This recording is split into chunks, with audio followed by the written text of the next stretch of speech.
अस्सलाम वालेकुम everyone, welcome to क्विंटेसेंस classes. तो क्विंटेसेंस अपना पहली बार कश्मीर में मेंटरशिप सेशन और मेंटरशिप का पूरा एक साल का प्रोग्राम लेकर आ रहा है, जिसमें जितने भी बच्चे खुद से पढ़ना चाहते हैं, सेल्फ स्टडी करना चाहते हैं, लाइब्रेरी में पढ़ना चाहते हैं, लेकिन उनको हैंड होल्डिंग चाहिए, उनको गाइडेंस चाहिए, उनको टेस्ट चाहिए, उनको कंटिन्यूस मेंटरिंग चाहिए, उनको पता होना चाहिए कि वैल्यू एडिशन कैसे इस्तेमाल करना है अपने आंसर्स में, उनको पता होना चाहिए कि आंसर राइटिंग की एनरिचमेंट कैसे करनी है, नोट्स को बेहतर कैसे बनाना है, कंटेंट कहां से पढ़ना है। ये सारी चीजें इस मेंटरशिप प्रोग्राम में हम आज शुरू कर रहे हैं, जिसका नाम है क्विंटेसेंस 360। ये 360 इस तरीके से बिकॉज इसमें प्रीलिम्स, मेंस और इंटरव्यू तक की स्टेज तक का आपका कंटिन्यूस मेंटरशिप होता रहेगा। अब ये हम पहली बार one on one mentorship program शुरू कर रहे हैं। ऑनलाइन ऑफलाइन दोनों केसेस में ये पॉसिबल है, आप आ सकते हैं इसमें, और ये आपका शुरू हो चुका है। Hello everyone, welcome back to the quintessence JKS GS analysis. मैंने कल वाले एपिसोड में जीएस 1 का अच्छे तरीके से आपको बताया कि कैसे जो मेंस एक्सेलेंस प्रोग्राम होता है या फिर मेंस टेस्ट सीरीज होती है या प्रेप प्लस चीज़ें होती है जिसमें आपको कंटेंट दिया जाता है मेंस पर्सपेक्टिव से, कैसे उसका इस्तेमाल किया जा सकता है और कैसे आप एक्चुअल एग्जाम में वो आपके इन मटेरियल्स का इस्तेमाल करके आप क्वेश्चंस को प्रिडिक्ट कर पाते हैं कि भाई ये सारे क्वेश्चन आ सकते हैं। तो उसमें बड़ा सारा इंपॉर्टेंस होता है पीवाईक्यूज का, कि कैसे पीवाईक्यूज को एनालाइज किया गया है, कैसे करंट अफेयर को इंटीग्रेट किया गया है, ठीक है ना। तो इनके बेसिस पर आप क्वेश्चंस को जनरली प्रिडिक्ट कर पाते हैं, कितना आपका स्टैटिक और थ्योरी पार्ट कितना आपका स्ट्रांग है। तो ये तीन जो चीजें होती है, इसके बेसिस पर आपके सारे जितने भी क्वेश्चंस आते हैं पेपर्स में वो आप मैनेज कर पाते हैं। तो सर, आज का जो हमारा डिस्कशन है वो जीएस 2 पर है, और जीएस 2 में मैं इस वीडियो में बताऊंगा आपको कि हमारे टेस्ट में और हमारे मेंस एक्सेलेंस प्रोग्राम में जिसमें हमारा प्रेप प्लस आया, जिसमें हमने बच्चों को कंटेंट दिया एनालाइज करके पीवाईक्यूज का करंट अफेयर को इंटीग्रेट करके, जिसमें हमने टेस्ट सीरीज कंडक्ट कराई और जिसमें हमने प्रैक्टिस टेस्ट दिए। इन तीनों के कॉम्बिनेशन से कौन कौन से क्वेश्चन है जीएस 2 के जो डायरेक्टली इनडायरेक्टली हमारे इस स्पेसिफिक प्रोग्राम के साथ लिंक थे। तो ये आपका केएस का पेपर है 2025 का जीएस 2 का पेपर, जिसमें अगर कॉन्स्टिट्यूशन पॉलिटी की बात करें हम, उसमें आपका question number 3, constitution not political expediency should guide the governor of an Indian state. ये specific question would be covered through the practice test जो हमने दिया था पेज नंबर 23 पर। जीएस 2 का जो प्रैक्टिस टेस्ट हमने बच्चों को दिया था, आप देख सकते हैं यहाँ पर, despite constitutional safeguards the governor's office is increasingly used as a political tool in India's federal scheme analyse. तो ये गवर्नर्स ऑफिस, और यहाँ पर आप देख सकते हैं कि कैसे कॉन्स्टिट्यूशन और गवर्नर की बात क्वेश्चन में हो रही है और कैसे यहाँ पर कॉन्स्टिट्यूशन और गवर्नर की बात क्वेश्चन में हो रही है। अब ये जो आपका क्वेश्चन है, ये ऐसी बात नहीं है कि भाई ये कोई भी प्रिडिक्ट कर सकता था। हुआ है बिकॉज गवर्नर का जो टॉपिक है काफी न्यूज में रहा है पिछले 1-2 साल से, जिसकी वजह से आपको इसका एक आंसर तैयार करके जाना था। तो इसमें article 153 under constitution has been extremely important. तो this was covered in our mains practice test page number 23। उसके बाद देखिए, अगर एक और क्वेश्चन की हम बात करें, ये पॉलिटी का, India's federal structure is India's federal structure in jeopardy and given your reasons in the light of centre state relations in India at present. तो आपको कुछ रीजंस बताने हैं भाई, क्या आपका इंडिया का जो फेडरल स्ट्रक्चर है वो जेपड़ी में है या नहीं। अब ये क्वेश्चन भी हमने मेंस प्रैक्टिस टेस्ट जीएस 2 में पेज नंबर 3 और पेज नंबर 7 पर कवर किया हुआ था। इज, जैसे यहाँ पे देख रहे हैं आप, ये हमारा पेज नंबर 3 और ये पेज नंबर 7 है। India's constitution is federal in structure but unitary in spirit. ये तो हर एक ने जिसने भी पॉलिटी पढ़ा है, ये तो स्पेसिफिक आपका चीज है सेंटर स्टेट रिलेशनशिप में। इन light of the recent centre state frictions evaluate the adequacy of India's quasi federal design। अब ये चीज आप बोलेंगे सर, ये कैसे आपने प्रिडिक्ट किया कि भाई ऐसा क्वेश्चन बन सकता है। ये सीधा करंट अफेयर इंटीग्रेशन होता है, तो इसके बेसिस पे आपको पता चल जाता है कि कौन सा क्वेश्चन इस साल आ सकता है। ये देखिए एक और question, the division of powers between union and states while constitutionally laid down is increasingly blurred by centralising trends in recent years, discuss with examples. तो ये भी आपका क्वेश्चन बराबर वही है जो यहाँ पर अलग से हमने वर्डिंग में ये क्वेश्चन दिया हुआ है। तो यहाँ पर बोला जा रहा है कि is India federal structure in jeopardy, और यहाँ पे ये बोल रहा है कि इसका जो फेडरल नेचर है वो ब्लर किया जा रहा है। तो ये सेम आपकी वर्डिंग है, सेम आपका थीम है बेसिकली। तो आप समझ सकते हैं कि ये सारा करंट अफेयर इंटीग्रेशन से प्रिडिक्ट किया जा सकता है। Then you have question number 30, discuss the 6 major provisions of the Waqf amendment bill 2025। अब ये हमने फुल लेंथ टेस्ट में दिया हुआ था बच्चों को, डायरेक्टली उनको पेपर में दिया था। Discuss the constitutional political dimensions of the Waqf amendment act 2025, how does it impact equality, religious autonomy under article 14 and 26 of the constitution. तो बराबर अगर आपने ये क्वेश्चन अच्छे से किया है तो आप बता सकते हैं कि भाई क्या क्या प्रोविजंस थे इसके, वो अगर आपने हल्का सा भी ये प्रिपेयर किया होता, जो कि किया ही होगा बच्चों ने, तो बड़ा प्रोबेबल क्वेश्चन था, तो इसमें कोई ऐसा तूफान की चीज नहीं है। Then we have question number 12. Discuss the vision, objectives, and mission of Citizens Charter by Bureau of Indian Standards.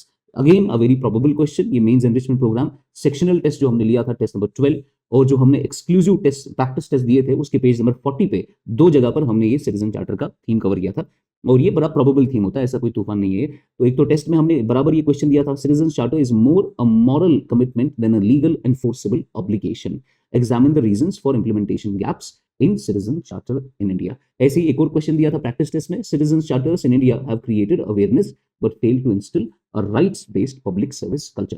तो ये अगर आपका इसमें हल्का सा वन पेजर नोट तैयार हो जाता तो ये क्वेश्चन आराम से मैनेज हो सकता है। देन यू हैव गवर्नेंस की अगर बात करें और सोशल जस्टिस की अगर हम बात करें, क्वेश्चन नंबर 1 ही डायरेक्टली जो पेपर का है आप देख सकते हैं, क्वेश्चन आया है inclusive and meaningful digital access to e governance and welfare delivery system is a fundamental right to life and liberty, discuss. ठीक है, now this question is somehow linked with the digital access, है ना, e governance की बात हो रही है और ये हमने फुल लेंथ टेस्ट में कवर किया हुआ है।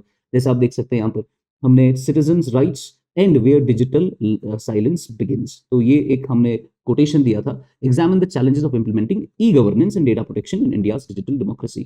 तो somehow the theme is the similar theme है यहाँ पर और ये आपका यहाँ पर इस पर्टिकुलर फुल लेंथ टेस्ट में कवर हो जाता।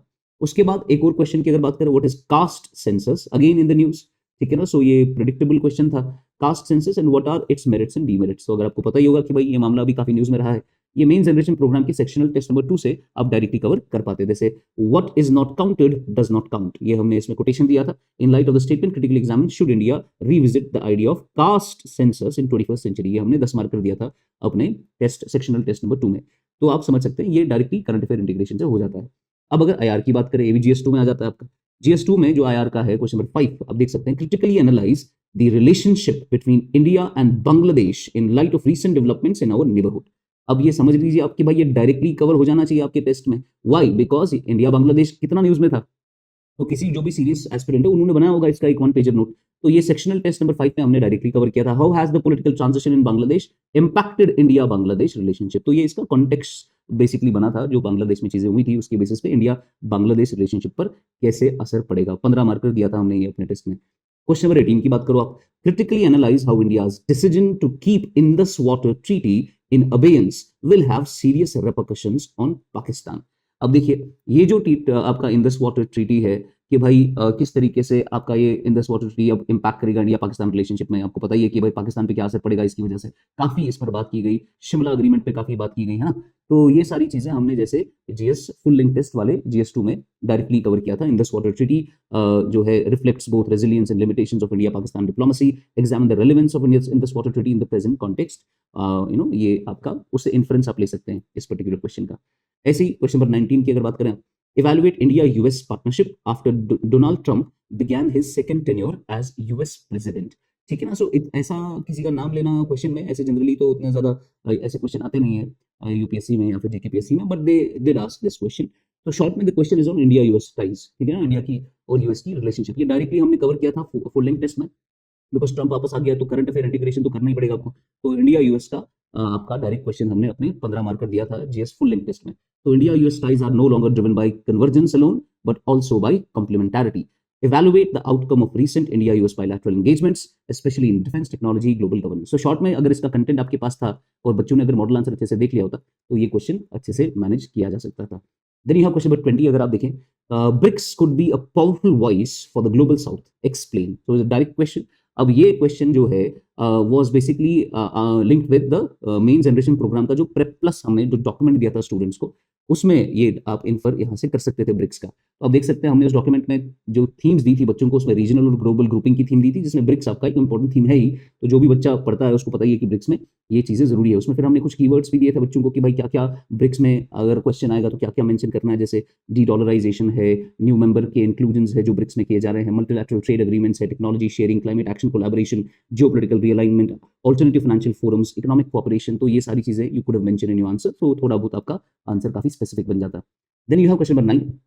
The international order is undergoing changes of a magnitude not seen since 1945। ठीक है, तो ये बेसिकली वर्ल्ड हिस्ट्री का बन गया। अब ये वर्ल्ड हिस्ट्री के प्रेप प्लस में हमने दिया था, जो GS1 में हमने शेयर किया था, तो उसमें you could have inferred this question.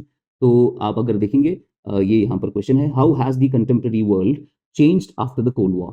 ठीक है ना, तो वही चीज 1945 से आपका स्पेसिफिकली कैसे चीजें बदली हैं उसके बाद कोल्ड वॉर आया और तब से इस वक्त कंटेम्प्रेरी वर्ल्ड में कैसे बदलाव आया। तो वर्ल्ड हिस्ट्री में अगर कोई भी बच्चा एक किसी भी स्टैटिक के किसी किताब से वो कवर कर ही रहा है, so it could have written a very good answer, what are the major linkages that define global relations today, ठीक है ना। तो ये कैसे कोल्ड वॉर एरा को आज के प्रेजेंट कंटेक्स्ट में कंपेयर कर रहा है इसको, और यहाँ पर इन्होंने 1945 के साथ प्रेजेंट वर्ल्ड को कंपेयर किया है।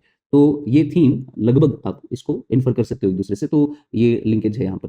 Then we have another question. Terrorism is the biggest threat humanity faces today. Again, Pahalgam attack हुआ है, so you already know that. Discuss in the light of the terrorist attack in Pahalgam in April 2025. So directly Pahalgam पे बात आई है। इतना specific तो generally हम नहीं पूछते, बिकॉज यूपीएससी का भी ऐसा कोई तरीका नहीं है चीजें पूछने का, but JKPSC did ask directly on Pahalgam, और ये आपको थोड़ा इन्फर हो सकता था। इसमें इन्फ्रेंसेस आप ले सकते थे आईआर के प्रेप प्लस डॉक्यूमेंट से, जैसे हमने यहाँ पे अपने प्रेप प्लस में रेफरेंस दी थी आपको थीम नंबर 5 में सिक्योरिटी एंड कॉन्फ्लिक्ट। तो हमने यहाँ पर आपको बताया था India listed Pakistani national as terrorist in 2023, ठीक है ना। Raising the issue at UN forums in 2024, India's fact of grey list status for Pakistan highlighted its role with 2025 seeing increased counter-terrorism cooperation. JKPSC notes JNK terrorism concerns with 2024 UNSC resolution impacting JNK security. तो यहाँ पर ये specific हमने यहाँ पर mention किया था, Pakistan threat to suspend Shimla agreement in the wake of Pahalgam terror attack.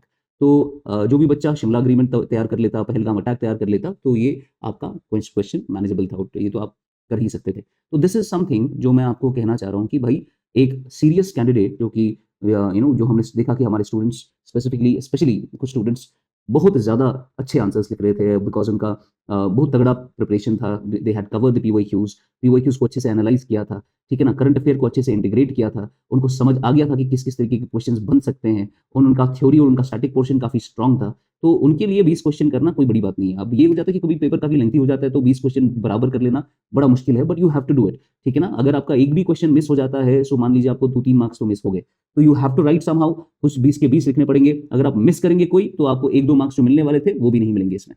तो this is how the means has to be covered. और मैं आपको कह सकता हूँ कि इस पूरे सिविल सर्विसेज के डोमेन में मीन्स एक ऐसा पोर्शन है जिसमें बच्चा पूरा पेपर कर सकता है, ठीक है ना, पूरा पेपर कर सकता है। हालांकि हर पेपर में हर क्वेश्चन में वो क्वालिटी मेंटेन करना वो पॉसिबल नहीं है, पर वो करके आ जाते हैं बच्चे जो सीरियस कैंडिडेट्स होते हैं, सबके सब सारा पेपर करके आ जाते हैं, ठीक है ना, बिकॉज दे नो कि भाई these are the PYQs, these are the themes, these are the repetitive themes and this is the current affair जिसको इंटीग्रेट करना चाहिए हमें। सो उससे आपका पेपर मैनेज हो जाता है। अगले लेक्चर में मैं GS3 के साथ डील करूंगा और उसके बाद GS4 के साथ। Thank you so much.